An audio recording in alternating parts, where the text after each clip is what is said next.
Bueno, oremos. Padre, gracias por esta mañana, porque es bueno y necesario escuchar tu palabra, porque es bueno atender el mensaje que tú nos has dado para salvación, para perdón de nuestros pecados, porque es bueno escudriñar el consejo de Dios en búsqueda de saber quién eres tú, de saber cuál es tu plan para nosotros. Es bueno escudriñar cuáles son nuestras necesidades reales y espirituales. Ese es nuestro propósito esta mañana de venir a este lugar, a conocer información importante, clave, fundamental para nuestras almas, para el desempeño en esta tierra conforme a tus propósitos. Guíanos pues esta mañana para anunciar la palabra en Cristo Jesús. Amén. Bien, quiero plantear un tema hoy que simplemente se llama pecado. ¿Qué es el pecado? Alguien que me dé opinión, que entiende. Lo que no le agrada a Dios. No le agrada a Dios. Muy bien. También es una cosa que decía Jesús, que uno caía, pues no, él no se hablaba tanto de pecar, sino que de caer, de verse ante la tentación. ¿Sí? Pecado o tentación, sí señor. Infringir un mandamiento de Dios. Infringir la ley de Dios o los mandamientos de Dios. Perfecto. ¿Alguien más? Aquí hay alguien que pueda levantar su mano y decir: yo no soy pecador. Los santos solo fue uno. Todos somos pecadores. Todos somos pecadores. Nadie pasa por obras. La conciencia en alguna manera te acusa, ¿no? Que no has hecho lo correcto, no has hecho la voluntad de Dios. Muy bien. Vamos en esta primera parte a intentar hacer algunas aclaraciones, algunas definiciones de lo que es pecado. Entonces, cuando hablamos de pecado, necesariamente tenemos que mirar hacia Dios, tenemos que mirar hacia su carácter perfecto, hacia su carácter santo. Cuando hablamos de pecar, estamos hablando de un comportamiento que es contrario a ese carácter santo. Por eso es ridículo y antibíblico, bueno, otras palabras más, cuando uno le pregunta a una persona que si se cree buena persona y la persona dice: sí, yo me creo buena persona. Bueno, ¿y por qué te crees buena persona? La respuesta usualmente que ellos dan es: yo no robo, yo no mato, comparado con Hitler yo soy un angelito. Entonces, el problema de muchos hoy es que se consideran buenos porque se están comparando con otros. Claro, si usted se compara frente a otros, usted va a ser un santo, muy bueno. No. Pero el parámetro de comparación no son los otros. El parámetro de comparación es Dios mismo, el estándar de Dios. Por eso tenemos que conocer a Dios. ¿Qué revela la Biblia acerca del carácter de Dios? Y así, en términos generales, porque algunos temas que voy a tocar aquí, hoy los voy a tocar en términos así globales, no voy a poder profundizar mucho por el tiempo, pero cuando hablamos de Dios, estamos hablando de que Dios es un ser santo. De hecho, usted encuentra en Isaías que a él se refieren los querubines, los serafines, como santo, santo, santo. Es el 3 veces santo. Dios es un ser de infinito poder y de infinita perfección. En él no habita la más mínima mancha de imperfección. Cuando Cristo, que es Dios hecho hombre, viene hace 2000 años, nos visita, dice la Escritura que en él nunca hubo maldad, que en él nunca hubo engaño en su boca. De la cuna a la tumba, del nacimiento hasta la muerte, nuestro Señor Jesucristo fue perfecto en todos sus caminos. Es el Cordero perfecto. El Cordero perfecto. Entonces, miremos esto. ¿Quién es Dios? ¿Cuál es su carácter? ¿Cuál es el pensamiento de Dios? ¿Cómo son sus actuaciones? ¿Son justas? ¿Son buenas? ¿Son perfectas? Y ahí tenemos el estándar de comparación. Ese es el modelo ante el cual debe confrontarse todo hombre para determinar si es bueno o es malo, para determinar si ha pecado o no ha pecado. Entonces, ¿qué es el pecado? El pecado es toda distorsión de ese modelo. ¿Entienden? Toda falta o toda distorsión de ese carácter perfecto es pecado. Entonces, cuando cada uno de nosotros, y nos incluimos, nos comparamos frente a ese estándar de perfección tan alto, tan infinito en perfección, todos quedamos colgados, todos nos hace falta, todos terminamos siendo pecadores.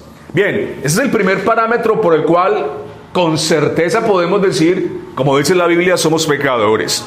Ese es el primer parámetro para decir qué es el pecado. El pecado es toda desviación de cómo es Dios. Pero vamos a mirar un segundo parámetro para definir el pecado. Bueno, el pecado es una condición. Pensemos en esto. El pecado y el pecador es una condición. ¿Tú por qué cometes pecados? ¿Y yo por qué cometo pecados? Porque soy pecador. ¿Sí ves? El pecador peca. El que tiene condición de pecador, pues lo lógico y lo normal es que cometa pecados. Ahora, esta condición, ¿a raíz de qué se da? Vamos a entrar en temas teológicos. Le pido que se concentre para que no se pierda. Vamos a entrar en temas teológicos.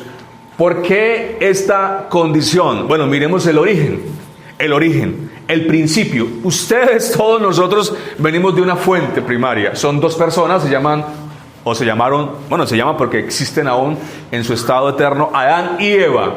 De esa primera pareja depende o vino toda la raza humana. A ellos se les creó perfecto.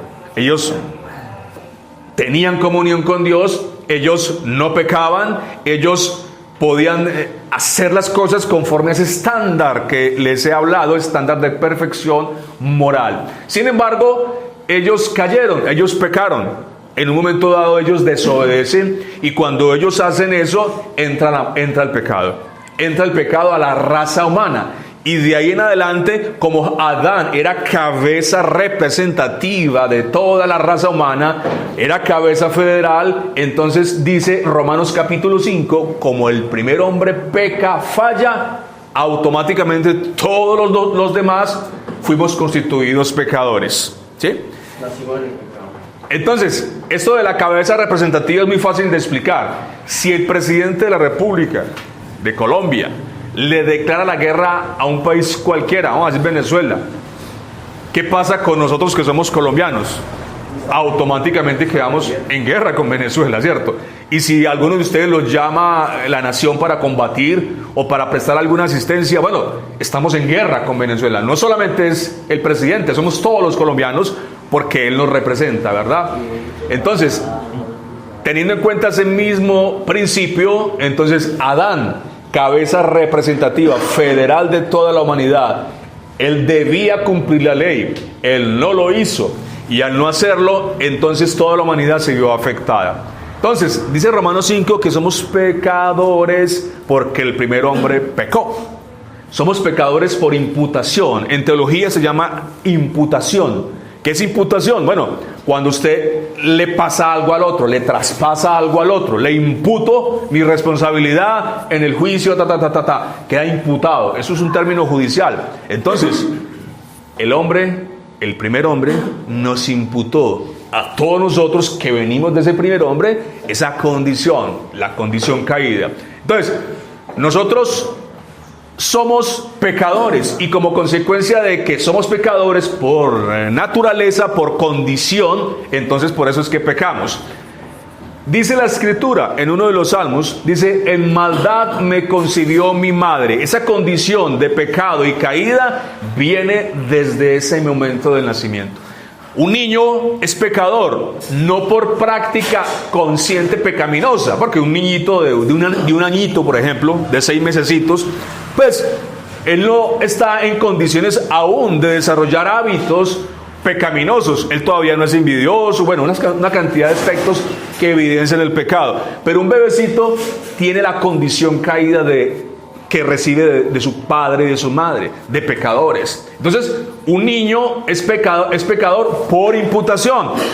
Espere que solamente empiece a crecer para que se vuelva pecador por práctica. Aquí ya todos crecimos lo bastante, así que aquí ninguno es bebecito. Aquí todos somos pecadores por práctica y práctica consciente de pecado. Ahora, ¿cómo sabe el hombre que es pecador? ¿Cómo determina el hombre que es pecador? Bueno, por medio de algo que se llama conciencia. ¿Usted alguna vez se ha sentido mal por algo? Usted, no sé, No sé qué clase de delitos, crímenes o cosas mal hechas ustedes han cometido, pero alguna cosa que ustedes hayan hecho mal hecha y usted después se sienta culpable. Bueno, si usted ha sentido eso, quiere decir que en usted está la conciencia acusándole. Y por eso sintió culpa en ese momento. Miren, muchachos, la culpa por algo es importante, es necesaria para uno salir de ciertos atolladeros que tiene. Lo malo es cómo tratar la culpabilidad. Es lo malo, ¿no? Una persona manejando mal la culpabilidad puede terminar matándose o haciendo quién sabe qué locuras. Entonces, lo malo no es la culpa como tal. De hecho, la culpa es buena que la sintamos. Lo malo es tratar inadecuadamente con la culpa. ¿Me entienden? Lo malo es no darle un tratamiento adecuado a ese sentimiento de la culpabilidad. Pero cuando la culpabilidad se presenta en la conciencia, la conciencia lo activa, es una condición necesaria para que tú puedas salir, para que tú puedas reconocer, para que tú puedas ir al cambio. ¿Sí?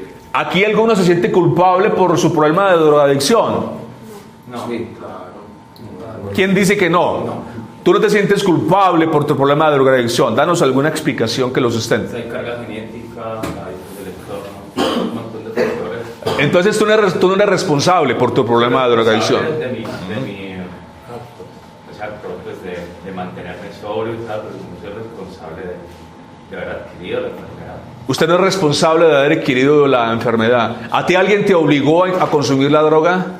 Claro, Te colocaron un revólver aquí en la cabeza y te dijeron, métete esta inyección de heroína. A mí nadie me obligó a mamar de la teta.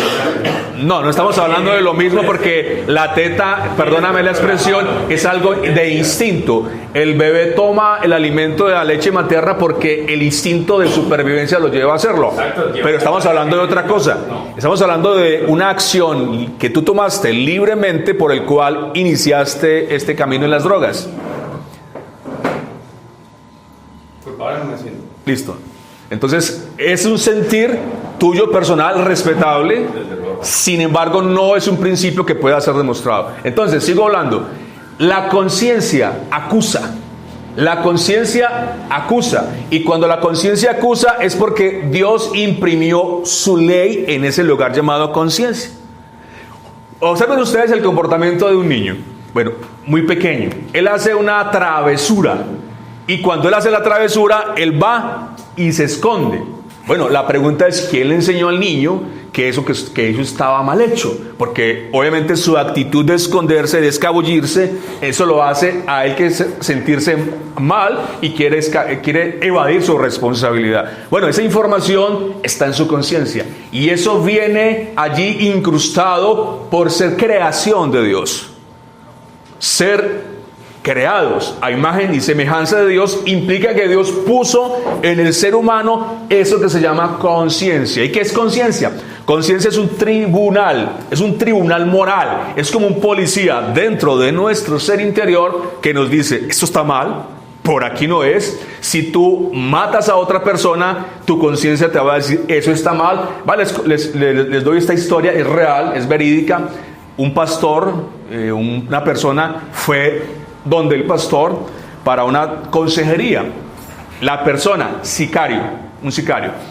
Entonces comienza a contar la historia así este hombre. Bueno, yo me inicié en este mundo cuando cometí mi primer crimen, bueno, ese día yo casi no puedo dormir, la conciencia me acusaba, me sentía muy culpable, muy bien. Luego, al segundo trabajo, bueno, sentí también una carga, pero no fue obviamente tan horrible como la primera vez, que ni siquiera pude dormir. A la tercera ya fui disminuyendo. Bueno, cuando ya cometí mi sexto, séptimo crimen, yo ya no sentía nada. Hoy en día, yo llego, cometo el delito, hago el trabajito, lo que sea, y yo puedo dormir tranquilamente, plácidamente. ¿Quién me puede decir qué pasó con la conciencia de este hombre? Murió. Quedó en blanco. Se opacó. Otra palabra más se perdió. Otra palabra más precisa. ¿Qué quiere? Dormido. Dormido.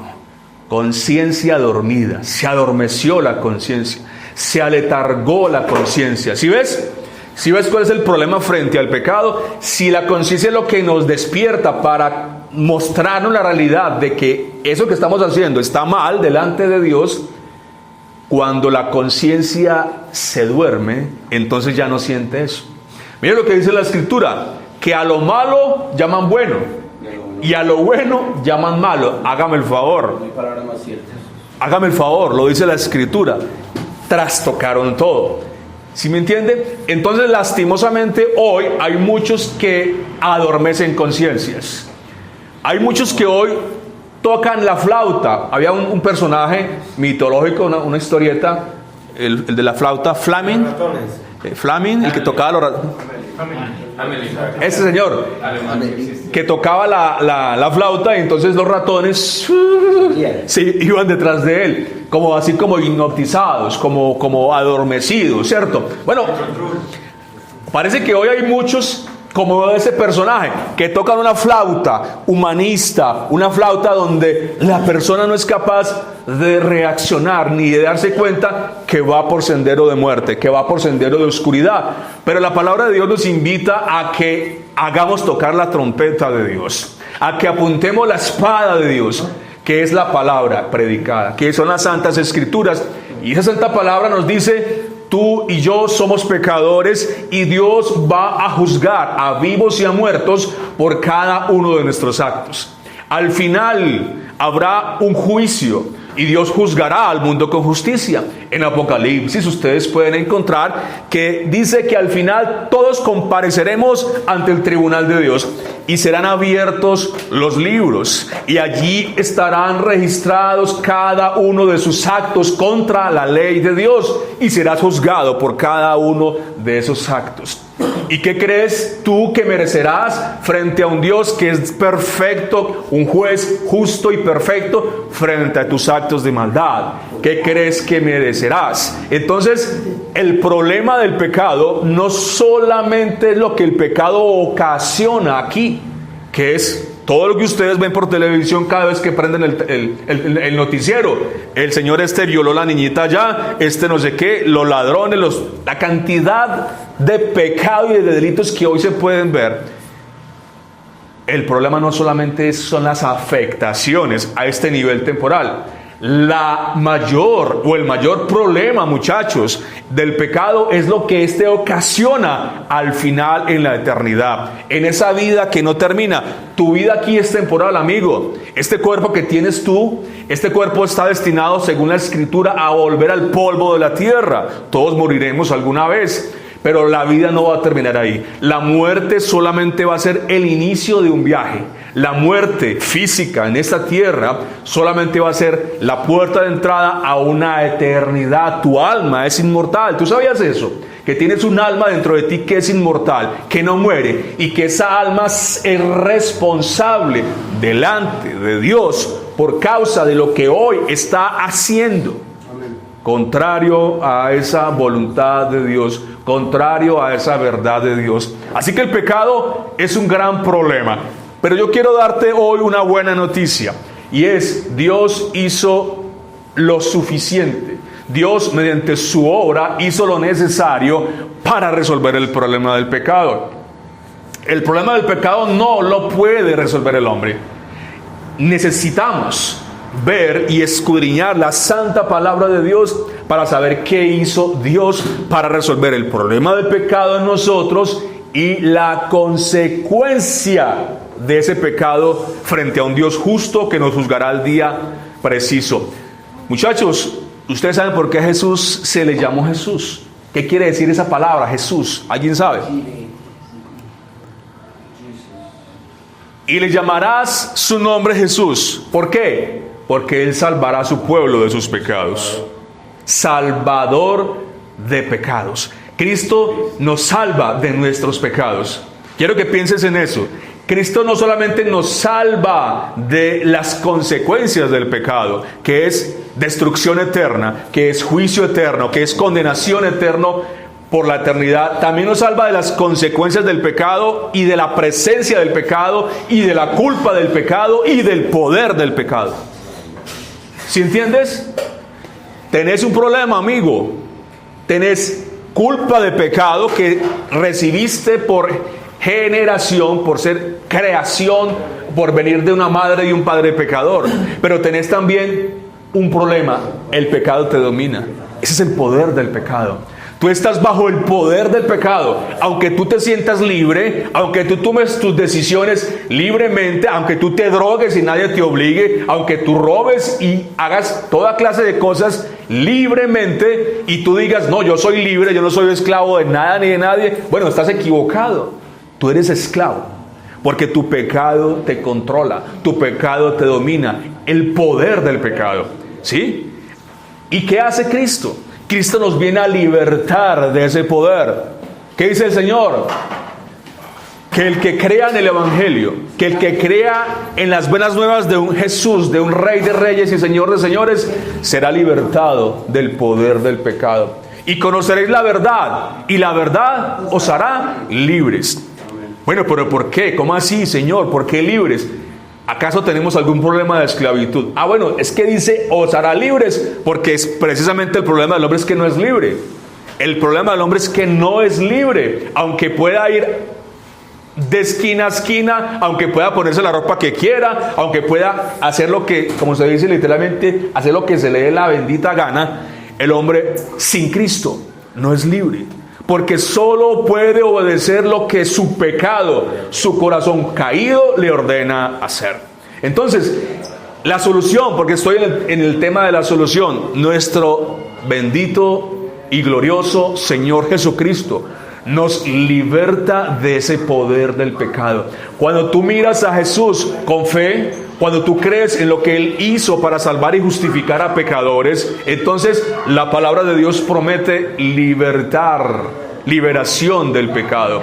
Conoceréis la verdad y la verdad os hará libres. Cristo es el libertador, otra expresión para referirse al verbo de Dios. Y en Cristo somos más que triunfadores sobre el pecado. Así que todo aquel que está en Cristo no quiere decir que deje de pecar. No, por supuesto sigue pecando, pero ahora su relación con el pecado cambia. Quiero que entiendan esto. Todo el que viene a Cristo en arrepentimiento y fe, su relación con el pecado cambia. Ya no ve el pecado como antes lo veía. Antes de venir a Cristo, el pecado al pecador no le importa. El pecado al pecador antes le gusta, antes le fascina. Pero cuando viene a Cristo, cuando acepta por la sola fe lo que Él hizo para salvar a pecadores, cambia esa relación con el pecado. Ya no quiere pecar. Ya aborrece ese pecado. ¿Alguno de ustedes ha aborrecido las drogas lo suficiente como para no volverlas a tomar nunca más en su vida? Bueno, yo ruego para que Dios ponga en ustedes eso, un aborrecimiento, un odio profundo por las drogas. ¿No? Yo. Ok. Me acuerdo de una señora que, es un testimonio, una señora que fumadora muchos años, décadas. Y de la noche a la mañana ella fue a prenderse otro cigarrillo y sintió un aborrecimiento tan profundo. Se fumó la primera chupadita y sintió ganas de trasbocar. Bueno, a partir de ahí ella aborreció el cigarrillo y ya lo dejó. Entonces, recuerda que esto es un término, esto es un aspecto de amores y de odios. De amores y de odios. Tú porque fumas, tú porque te drogas, porque tú amas la droga. Si no la amaras, tú no la consumirías. O sí, o alguien me puede demostrar lo contrario. Tú tienes que aborrecer esa droga. Llega al punto que el cuerpo está tan poseído por legiones que se siente en la chucha, se siente la pecueca y por dentro la mente diciendo Dios mío, o sea, clamando, pero el cuerpo está tan poseído que va y consume pues sin poder, porque ya la fuerza de voluntad. Claro, a esto hay que sumar el aspecto físico, que es muy importante, que es la dependencia física. El cuerpo sin eso siente que se muere. En vez del Espíritu Santo. La Biblia dice que es una parte que enceguecidos se fueron y buscaron dioses ajenos y que por allá en una parte dice así, que se enceguecían y se iban a buscar a otros dioses y que por eso los borraba Dios de la memoria de él. de él, porque se enseguecían en esas costumbres y en esas cosas. Entonces, muchachos, lo que quiero que ustedes piensen es en esto. El poder del pecado, eso no es cualquier cosa. Eso no es una insignificancia. Eso no es un niñito indefenso. No, eso es algo tremendo. Eso es algo impresionante, el poder del pecado. De hecho, el hombre mismo no puede libertarse, soltarse de esas cadenas. Pero hay un bendito y glorioso Salvador que sí lo puede hacer. Él hizo todo lo necesario para eso. Y a ti solamente se te pide hoy, cree, confía. Es solo, mire qué sencillo. No tienes que ir a Monserrate a pagar un compromiso religioso. No tienes que ir a Buga de rodillas, nada de eso. No es por obras. La Biblia te dice, cree en el Señor Jesucristo y serás salvo. Esa fe sencilla como la de un niño, es la que pide el bendito evangelio. Y el Señor te promete, romperá tus cadenas, no solamente de tu adicción a las drogas, sino a cualquier clase de hábito pecaminoso. Y cuando tú vengas a hacer relación con Cristo y comiences a desear lo que hoy aborreces, y cuando comiences a amar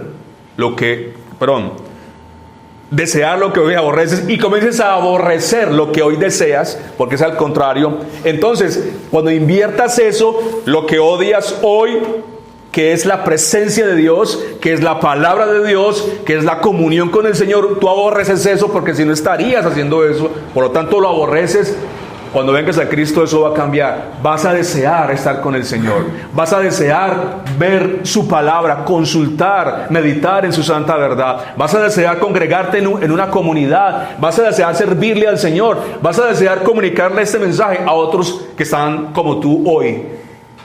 Pero no solamente eso. No solamente vas a comenzar a amar lo que hoy aborreces, sino también muy importante, vas a comenzar a aborrecer, a despreciar lo que hoy amas.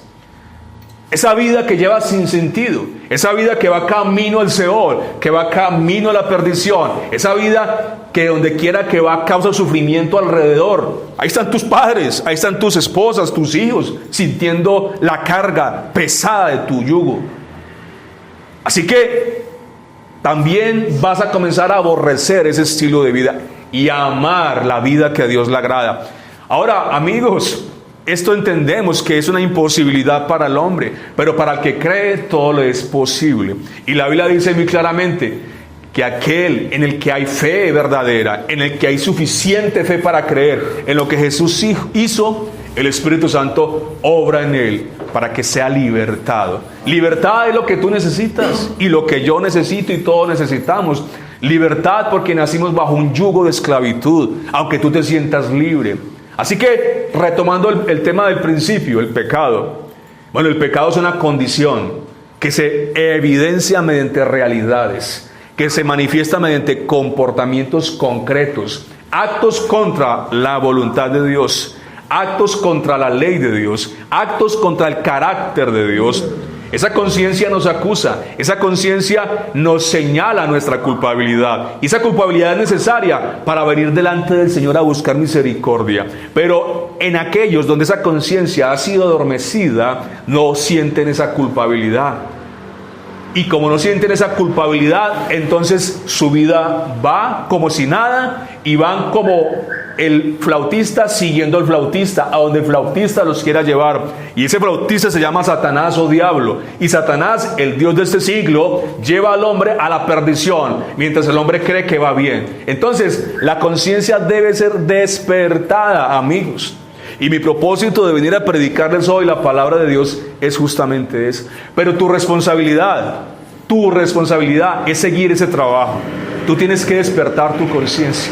Y la única manera que tu conciencia puede ser despertada es mediante una fuente absoluta de verdad. Se llama la Biblia, se llama la palabra de Dios. Aquí algunos dicen amén a algunas cosas, otros molestan, otros se quedan dormidos. Eso me está mostrando a mí la realidad de la conciencia de cada uno. Hay algunos de ustedes que no les interesa escuchar este mensaje. Bueno, ahí está la evidencia de la conciencia adormecida. No le importa su destino eterno, no le importa su alma, no le importa el daño que está ocasionándose para sí mismo y para otros. No les importa desagradar a un Dios que un día lo juzgará. Se ríe de eso, se burla de eso. Bueno, esa conciencia está adormecida, pero aún no está cauterizada. ¿Sabes qué es cauterización? Cuando usted se cauteriza una parte del cuerpo, esa parte queda después que no siente dolor, quemada. Cuando usted se quema algunas zonas nerviosas, eso queda interrumpido. Pégase un pellizco, pégase un chuzo, pégase candela, el ojo no le duele. Una conciencia cauterizada es una conciencia definitiva que ya no despierta. Eso es juicio de Dios. Pero yo no creo que aquí haya conciencias todavía cauterizadas. Hay conciencias dormidas. Y mientras haya conciencias dormidas, hay esperanza de despertarlas. Pero tienes que asumir una responsabilidad frente a eso. Necesitas saber que tu conciencia está así y que ella tiene que ser despertada. Y esa conciencia será despertada para comenzar a caminar en santidad, para comenzar a buscar a ese Dios. Entonces, pecado, un problema que tiene solución únicamente en Cristo. Y Él vino a libertarnos de ese poder, de ese yugo de esclavitud llamado pecado. Este mundo se encarga de fortalecer esos lazos de yugo, se encarga de aumentar la rigidez de estas cadenas. Bueno, pero Cristo dijo: yo he vencido al mundo. Cristo ha vencido al mundo. Y como Cristo ha vencido al mundo, si tú crees, esa victoria también es tuya. Esa victoria también es tuya por la sola fe. Amigo, pero necesitas creer. Necesitas creer. Quítate de tu mente esa idea falsa que tienes de Dios.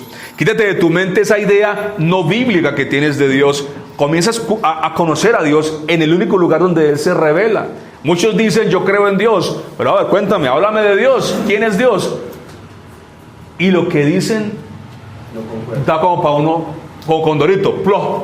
Bueno, ¿por qué pasa eso? Generalmente uno le pregunta: ¿tú lees la Biblia? No, yo no leo la Biblia, yo no necesito, yo conozco a Dios, yo amo a Dios, yo sé que Dios me escucha. Pero ¿tú lees la Biblia? No la necesito.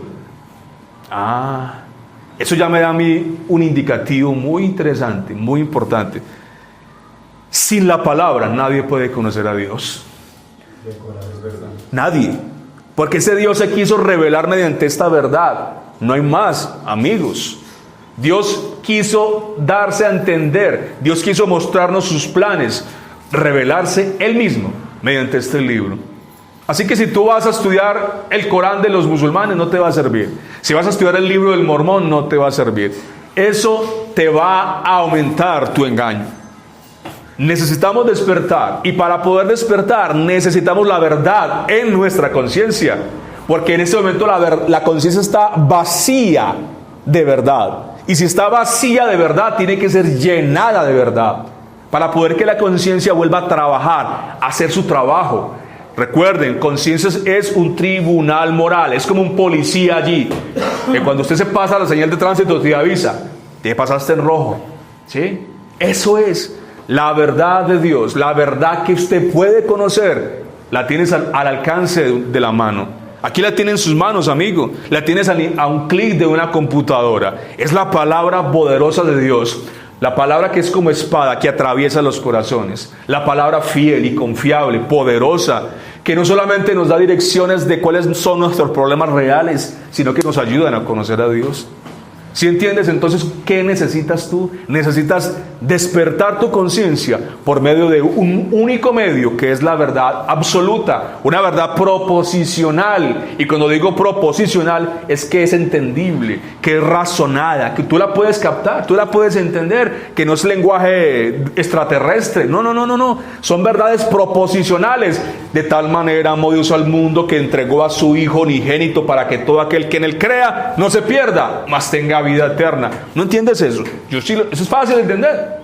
Eso no tiene complique. Es una proposición verdadera que tu razón puede aceptar, que tu razón puede entender. ¿Qué necesitas, amigo? Necesitas comenzar a llenar tu mente. Has llenado tu mente de muchas cosas que no eran. Mucho engaño, mucha ignorancia. Pero es tiempo de que comiences a llenar tu mente de verdades y de la verdad que Dios nos ha legado, nos ha dejado.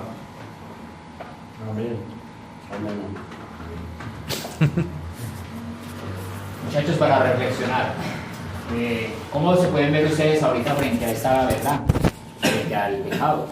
La palabra de Dios dice: la paga del pecado es la muerte, ¿cierto? Hay una gran verdad, y la verdad es que todos y cada uno de los que estamos acá hemos pecado contra Dios. Aquí nadie está exento. Si hay uno que me dice, yo estoy exento delante de Dios, que no he pecado contra Él, ustedes hacen a Cristo mentiroso. Porque Él vino justamente a salvar a hombres pecadores. Hay una enseñanza que da Jesús, que viene y está con Mateo y lo llama. Y después se sienta a la mesa con hombres pecadores, publicanos y cobradores de impuestos. ¿Cierto? Y esos fariseos, los que se creían buenos y justos delante de Dios, que creían que no habían pecado contra el Señor, conocedores de la ley, dicen, ¿qué hacen ese maestro? ¿Su maestro qué hace con esos pecadores sentados? ¿Y qué responde Jesús? Es que los sanos no necesitan ¿de qué? De los médicos. Exactamente. Porque yo no vine a llamar a justos a arrepentimiento, sino ¿a qué? A pecadores a arrepentimiento. Ustedes están acá y yo me imagino que es por algo. Ustedes no están acá solamente porque entonces me voy a ir a pasar un mes allá. Ustedes tienen una condición en su físico. Pero lo que hemos hablado hoy, o el hermano ha hablado hoy, hemos escuchado, que eso viene también para mí, es algo trascendental y es sus almas y mi alma. Porque es el alma delante de Dios que un día estará rindiendo cuentas. Es el Dios que nos ha creado y es perfecto, que es santo, que es verdadero y que su palabra nunca, nunca, nunca será inequívoca. Es verdadera, muchachos. Su palabra es verdad. Entonces, muchachos, ¿a qué les manda hoy el Señor? No yo, el Señor, a que se vuelvan a Dios, a que se arrepientan, para que sus almas no perezcan. ¿Saben por qué, muchachos? Porque el Señor ha prometido que aquel que venga a Él, Él no lo rechazará. Aquel que venga a Él en arrepentimiento y fe, Él lo escuchará, porque Él es aquel que ha prometido que escuchará a los que son suyos. Muchos de los que estamos acá tal vez pasará esto y como si nada, pero una cosa sí les podemos decir. Ahorita podemos estar burlándonos de Dios. Yo muchas veces me burlé de Dios porque me creía muy bueno. Pero resulta y pasa que Dios me confrontó con su palabra y resulta y pasa que sí es verdad. ¿Por qué? Porque como decía el hermano, mi conciencia fue despierta a estas verdades, a las verdades que son eternas, no pasajeras, muchachos. Ustedes pasarán acá como un spa y estarán unos días, pero ruego al Señor para que no vuelvan a caer en las calles. Pero el único que los puede sostener en su alma, como decía ahorita el muchacho, que hay algo que entonces me inclina a estar pecando contra el Señor, pero algo interno, que entonces me pide para que yo pueda estar delante de Dios. Ese es el único Dios verdadero y su Hijo Jesucristo, que dará su Espíritu Santo al que le sirva. El Señor no invita, el Señor manda, porque Él es creador y Él es el que ha sido ofendido por su creación. Entonces, vuélvanse a Dios. Dios ha sido bueno en gran manera, los tiene aquí en un lugar, no los tiene como ustedes se merecían y como yo me merecía, ni siquiera debajo un fuente, si no sabe cómo, en muerte, en condenación eterna, pero hoy hay día de misericordia, hoy hay día de bondad. Entonces volvámonos a Dios, muchachos. Esto no es un juego, porque está en juego es nuestras almas, no está en juego estar acá un tiempo y volver a salir, sino que está en juego es la eternidad. No sabemos cuándo venga Cristo, pero Él dice que Él debe venir a juzgar tanto a vivos como muertos. Y ahí dentro del tribunal de Cristo no habrá nadie tendrá excusa delante de Dios. Nadie. Y mucho más aún, ¿sabe por qué? Porque la palabra de Dios será quien va a juzgar a los hombres. Y nosotros sí que la hemos escuchado. Entonces, esa es nuestra tarea de poder servirles a ustedes. Si tienen alguna pregunta. Habíamos hablado del pecado, perdón, antes de las preguntas. Y yo quiero hablarles, porque aún no les he dicho lo principal, de cómo Cristo solucionó el problema del pecado. Se los voy a leer con un versículo y voy a pedirle a usted, amigo, que me lea ese versículo en voz alta. 2 de Corintios 5:21. En 2 de Corintios 5:21 vamos a encontrar la respuesta de cómo Cristo soluciona el problema y las consecuencias que genera el pecado. Al que no conoció pecado por nosotros lo hizo pecado, para que nosotros fuésemos hecho justicia de Dios en él. Bueno, lo que va a este versículo. Al que no conoció pecado. ¿De quién está hablando ahí? De Cristo. Él no conoció el pecado. Ahora, ese conoció se refiere a que Él no practicó el pecado, porque Él fue concebido del Espíritu Santo. Pero el que no conoció pecado por nosotros, y ese nosotros es el pueblo de Dios, ese nosotros es el grupo de los que Él vino a salvar, ese nosotros es la iglesia del Señor, ese nosotros son las ovejas del Señor. Por nosotros Dios a él lo hizo pecado. Tremendo, ¿no? Dios a él lo hizo pecado. No pecador, ojo. No pecador, pecado. ¿Para qué? ¿Con qué propósito? Para que nosotros fuésemos hechos justicia de Dios en él. O sea, el pecador que se arrepiente recibe la justicia de Dios por la única razón que Cristo en la cruz del Calvario, él llevó el pecado, la culpa del pecado, el poder y las consecuencias del pecado de los que él vino a salvar. Es muy sencillo. El pecador, por su pecado, merece recibir justicia, la ira de Dios. Cuando Cristo va a la cruz, él recibe exactamente eso. Él recibe el abandono del Padre, porque él dijo: Dios mío, ¿por qué me has desamparado? Él recibe la carga de ese pecado, no solamente de uno de sus hijos, de todos sus hijos, de todos los tiempos, de todo su pueblo. Por lo tanto, el peso que Cristo está llevando en la cruz es muy alto. Y como consecuencia, Cristo está siendo ajusticiado por la justicia de Dios. Hay una historia muy importante, se llama la Peña de Oreb. En la Peña de Oreb, el pueblo de Israel no tenía agua para beber y se rebeldizó contra Dios. Y Dios dijo: voy a estar delante de ustedes en la peña, en la roca. Moisés ve a la peña y golpea la peña. Al golpear la peña se abrió y dio agua para que el pueblo bebiera. Dios estaba en la peña. Moisés golpeó a Dios en la peña, en forma de peña. ¿Y qué dice la Biblia de Cristo? Él es la roca de la salvación. Y de su costado salió agua y sangre. Y esa agua es el alimento que necesitamos para vivir. Y esa sangre representa la redención, el pacto eterno por la sangre. Ahora, ¿qué vamos diciendo acá? Que entonces necesitamos beber de la roca, necesitamos tomar el agua que salió de Cristo. Él es el agua de vida, Él es el agua que nos lleva a vida eterna. Él claramente nos invita a hacer eso. Vengan y beban todos los que tengan sed.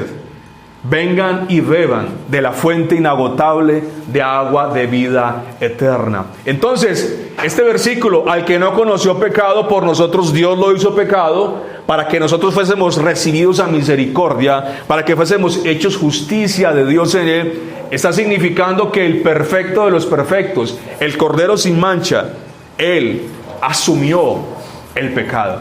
El pecado fue cargado sobre él. ¿El pecado de quiénes? De todos aquellos que iban a creer en él. Así que si tú crees hoy verdaderamente en Jesús, tu pecado fue llevado por él. Y al ser llevado el pecado por él en la cruz del Calvario, entonces tú quedas exonerado de responsabilidad. Esa es la noticia maravillosa del Evangelio. Eso se llama en teología imputación o sustitución. Lo que tú merecías, lo que yo merecía recibir por causa de mi pecado, Cristo lo recibió en lugar mío. ¿Sí notas la noticia del Evangelio? Cristo recibe lo que el pecador merece recibir. Y al hacerlo, Cristo entonces asume todo el golpe de la justicia de Dios. Y tú y yo, si creemos, recibimos el beneficio. Esa es la noticia del Evangelio. Por eso es que somos justificados por la fe. La Biblia dice: justificados pues por la fe, tenéis comunión para con Dios, tenéis reconciliación, tenéis justificación. Pero ¿por qué es posible eso? Porque Cristo asumió el pecado y las consecuencias. ¿Sí? Mire, la gran pregunta que solamente el Evangelio responde es esta: ¿cómo puede un Dios que es tan perfecto, que es tan justo y santo, cómo puede ese Dios perdonar a pecadores culpables sin pasar por alto su justicia? Un juez justo debe castigar. Un juez justo debe dictar sentencia, ¿o no? Si es justo, tiene que hacerlo. Y Dios es uno, no solamente justo, perfectamente justo. Así que Él debe dictar sentencia contra el pecador por su pecado. Pero Cristo viene y se interpone y dice: Padre, castígame a mí. Y Cristo recibe el impacto de ese golpe para que Dios satisfaga su justicia. Si ven que Dios no perdona en un vacío, ¿cómo se resuelve el problema? Dios perdona en base a los méritos de Jesús. Cristo satisface la justicia de Dios. Por eso, si tú crees, no quedará justicia para ti, no quedará ira para ti. ¿Qué es propiciación? Propiciación es Cristo absorbe la ira de Dios, porque la ira de Dios la llevó Cristo en la cruz del Calvario. ¿Con qué objetivo? Con el objetivo de que esa ira fuera desviada del pecador. ¿Sí ves? Y cuando hablamos de ira de Dios, no esté pensando en la ira suya, que es pecaminosa, en la ira mía, que es pecaminosa. No, la ira de Dios es perfecta. La ira de Dios es su reacción santa frente al pecado. Ustedes han dado cuenta en un detallito, que el que ama se aira. El que ama aborrece, el que ama se aira. Y ya se lo explico muy sencillo. Si usted dice que ama a los niños, pero no le da nada, le importa absolutamente nada, muy poco, absolutamente, que los violen y que los maltraten, no se aira cuando pasa algo contra ellos, no se enoja cuando un niño es violado y asesinado, yo le pregunto, ¿y cuál es ese amor que usted tiene? Le doy otro ejemplo. Usted va con su esposa, o lo que más quiera, lo que sea, la mamá, bueno, va por la calle y llega un tipo y le ultraja a su esposa o su mamá, y usted se pone a reírse. Tan chévere, vuélvalo a hacer. ¿Cierto que usted no va a hacer eso? Usted se va a enojar, porque el objeto de su amor está siendo agredido, atacado, atropellado. Usted se va a irar, usted va a reaccionar, porque usted ama, ¿cierto? Entonces si ves que el que ama se aira. El que ama se aira contra todo aquello que va contra ese amor. Y lo vemos en la vida natural. ¿Sí ves? Entonces, Dios es amor, glorioso, lo dice la Biblia, pero Dios también es fuego consumidor. Dios se aira también, Dios tiene ira. Y esa ira es santa, esa ira es su reacción santa frente al pecado y frente al que lo comete. ¿Sí ves? Eso fue lo que Cristo absorbió en la cruz del Calvario. Él absorbió esa ira. ¿Para qué? Para que el pecador culpable pudiera ser recibido a misericordia sin pasar por alto esa justicia. Padre, castígame a mí. Tu golpe recaiga sobre mí. Él dijo eso en la cruz, no está en la Biblia, pero se puede sacar por derivación de ideas. Por lo tanto, no queda ira para el pecador que se arrepiente. ¿Sí notas? Pero la Biblia dice, lo puedes leer en Romanos, pero la ira de Dios se manifiesta contra todo aquel que detiene con injusticia la verdad. La ira de Dios está sobre el pecador que no se arrepiente, que detiene con injusticia la verdad. Pero la noticia hermosa del Evangelio es, Cristo absorbió esa ira.